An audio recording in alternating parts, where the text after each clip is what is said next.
people look at it, it looks crazy. That's a very natural thing. Sometimes when we look at it, it looks crazy.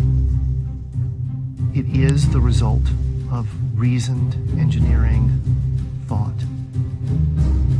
but it still looks crazy. From the top of the atmosphere down to the surface, it takes us 7 minutes. It takes 14 minutes or so for the signal from the spacecraft to make it to Earth. That's how far Mars is away from us. So when we first get word that we've touched the top of the atmosphere, the vehicle has been alive or dead on the surface for at least 7 minutes.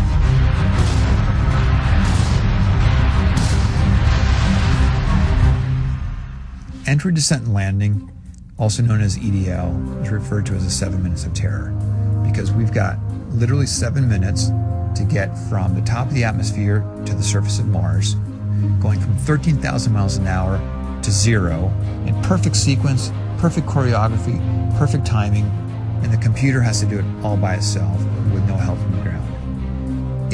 If any one thing doesn't work just right, it's game over. We slam into the atmosphere and develop so much aerodynamic drag. Our heat shield, it heats up and it glows like the surface of the sun. 1,600 degrees.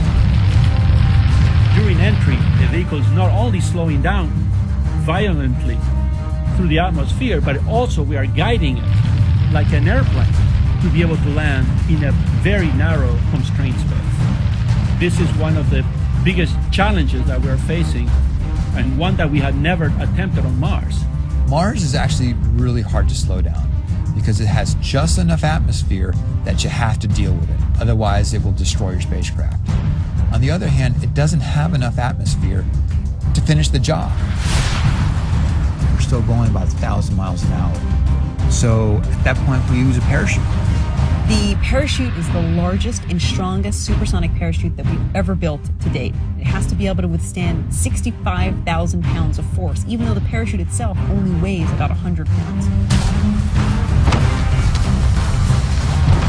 When it opens up that fast, it's a neck-snapping 9 Gs. At that point, we have to get that heat shield off. It's like a big lens cap blocking our view of the ground to the radar.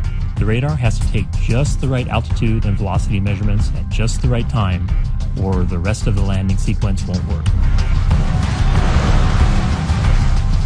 This big, huge parachute that we've got, it'll only slow us down to about 200 miles an hour. And that's not slow enough to land. So we have no choice, but we've got to cut it off and then come down in rockets.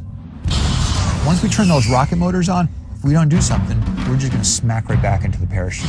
So the first thing we do is make this really radical divert maneuver. We fly off to the side. Diverting away from the parachute, killing our horizontal velocity and our vertical velocity, getting the rover moving straight up and down so it can look at the surface with its radar and see where we're going to land. And we head straight down to the bottom of a crater, right beside a 6-kilometer high mountain. We can't get those rocket engines too close to the ground, because if we were to descend propulsively with our engines all the way to the ground, we would essentially create this massive dust cloud. That dust cloud could then go and land on the rover. It could damage mechanisms and it could damage instruments. So the way we solve that problem is by using the sky crane maneuver. 20 meters above the surface, we have to lower the rover below us on a tether that's 21 feet long and then gently deposit it on its wheels on the surface. As the rover touches down and is now on the ground, the descent stage, it's in a collision course with the rover. We must cut the bridle immediately and fly the descent stage to a safe distance from the rover.